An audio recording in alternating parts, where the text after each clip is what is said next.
We're at number 3. Number 3 is improve your bone health. Low bone density is very prevalent in older adults. Everybody kind of knows that already. As you get older, your bones get thinner. But we're starting to see it in younger and younger people, even people in their 20s, due to poor diet and highly acidic foods. Now, 95% of Americans do not get enough vitamin D3 in their diet. 95%. What's D3 in? Vitamin D. But I mean, where do you get that? You can get it from dairy. You can get it from leafy greens. Okay. But we just don't get near enough high-quality vitamin D3. So everybody needs to supplement with that. And it has numerous health benefits. I mean, D3 has been linked to unbelievable disease preventions over the last 10 years. 50% of Americans don't get enough calcium in their diet. And everybody thinks I have thinning bones, I need to take calcium, but D3 is actually more important. So a good D3 supplement is important. But one of the main reasons for bone loss that no one really knows about, we think it's from calcium shortage or a D3 shortage, it's actually from the body being too acidic.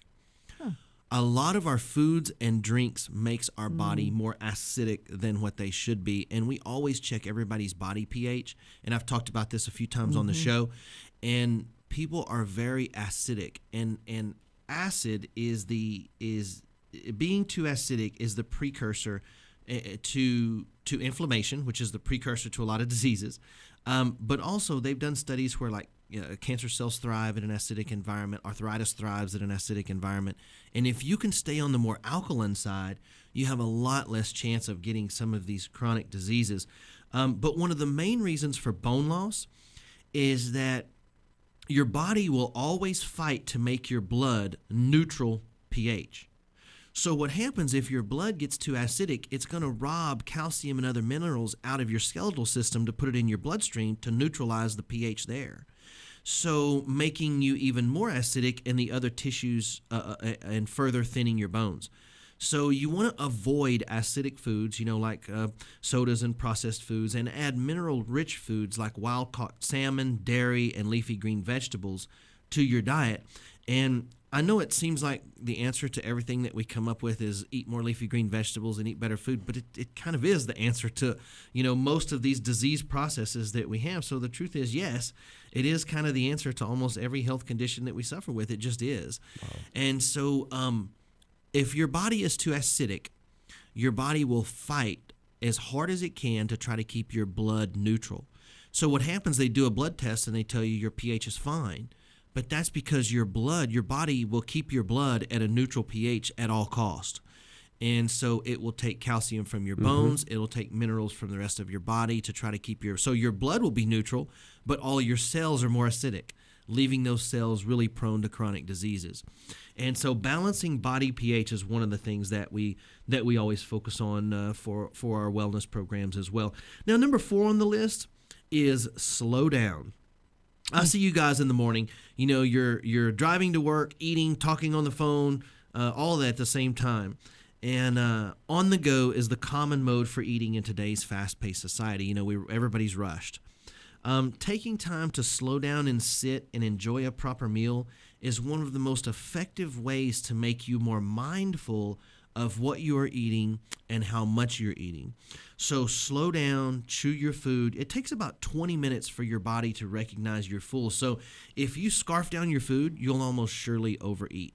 Now, this is a real problem for me personally. I eat really fast.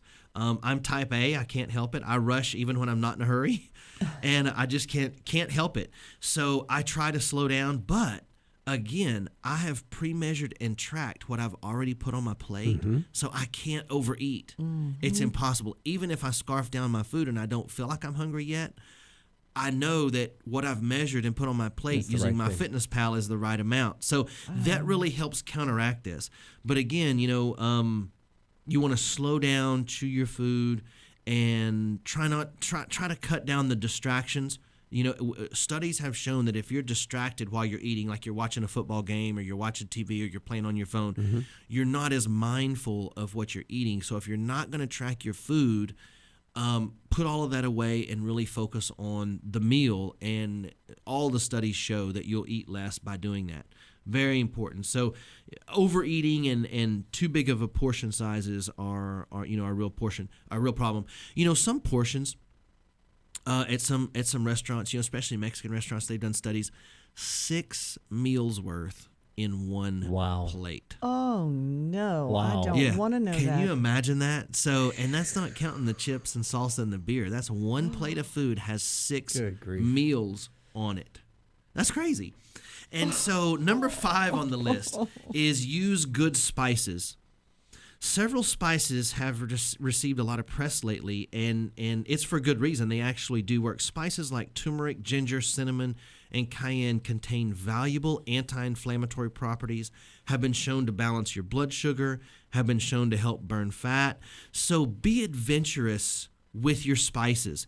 Healthy food does not have to be boring and bland. Expand your use of spices you may not be familiar with. Try turmeric. Try cinnamon or ginger or coriander. All of these things have really healthful properties. And if you use better spices, you can cook healthier and still enjoy really amazing flavors.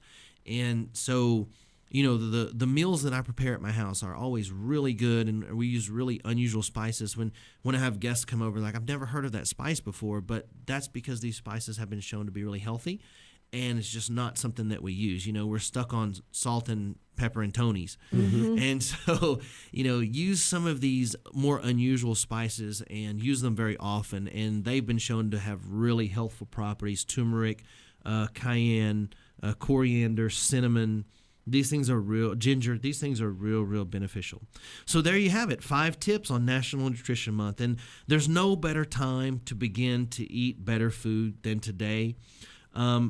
A really great way to start is to go through your kitchen and either donate or clean out all of the unhealthy junk food that you have in there and just get rid of it.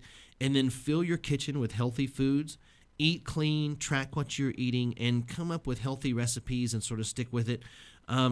If the bad food is in there, you have a tendency to eat it.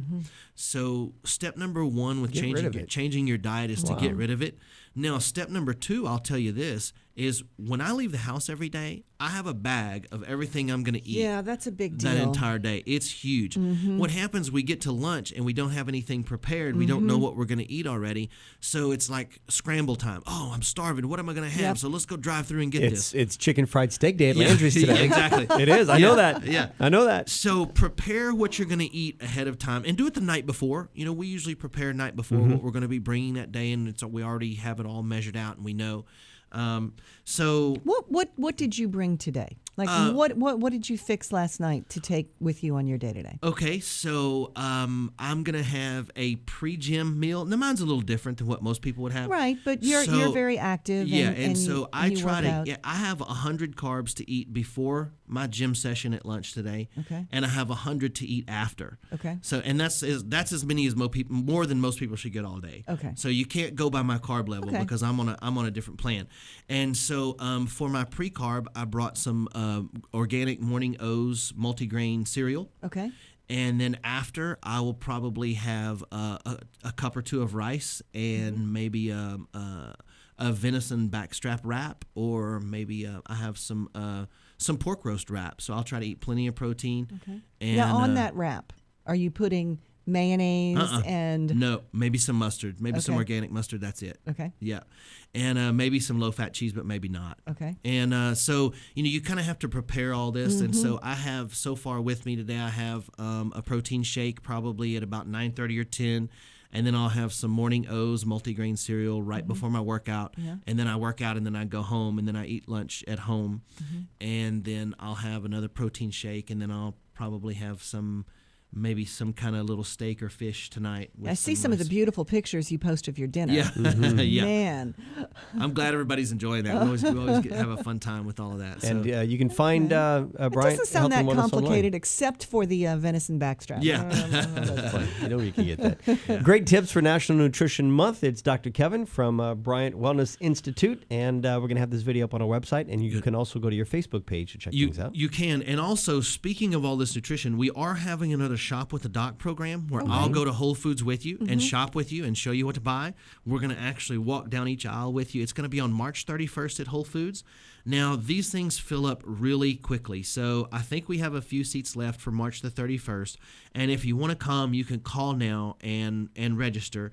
We're going to read labels. I'm going to show you how to save some money and on your food budget and still eat great foods. And so if you want to register for that, call my office at 837-7174. And I think we do have some available seats left. We did have a waiting list, but that was for the last one. So if you want to register, you can call 837-7174. Shop with the Doc is going to be March 31st.